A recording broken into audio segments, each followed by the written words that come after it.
Maintenant, les policiers de Longueuil ont procédé à une importante saisie d'objets volés en début de semaine à Saint-Hubert. Des objets qui s'étaient retrouvés sur un site de petites annonces.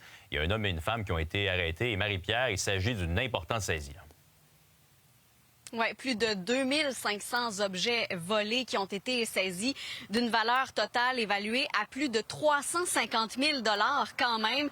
Alors, mon vidéaste, Alex, va vous montrer, c'est dans cette maison-là, derrière moi, qu'a eu lieu cette perquisition. On se trouve sur la rue Godin à Saint-Hubert.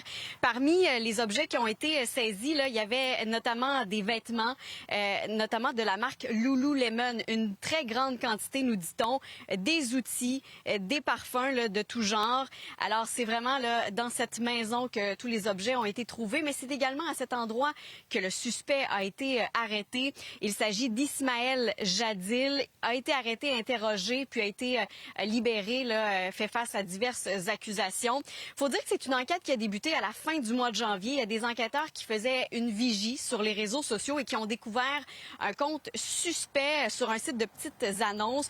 Le suspect, d'ailleurs, qui s'affichait au nom de Jacob Trude, T-R-U-D, en lettres majuscules. Je vous laisse écouter là-dessus la porte-parole du service de police de l'agglomération de Longueuil. Il y a eu des objets qui ont été volés, entre autres, au Québec, en Ontario et même en Nouvelle-Zélande. Alors, il s'agit d'un très gros réseau de vol. On va faire des démarches d'enquête afin de savoir s'il n'y aurait pas d'autres vendeurs sur les sites de petites annonces classées au Québec et même voir ailleurs, dans d'autres provinces ou dans le monde entier. C'est quand même un bon réseau et oui, c'est sûr que c'était quand même bien monté. Donc, un suspect de 40 ans qui a été arrêté, sa complice également qui devrait faire face à des accusations. Si vous reconnaissez l'homme que vous avez vu sur une photo là, à l'écran, n'hésitez pas à contacter les policiers. Merci beaucoup, Marie-Pierre.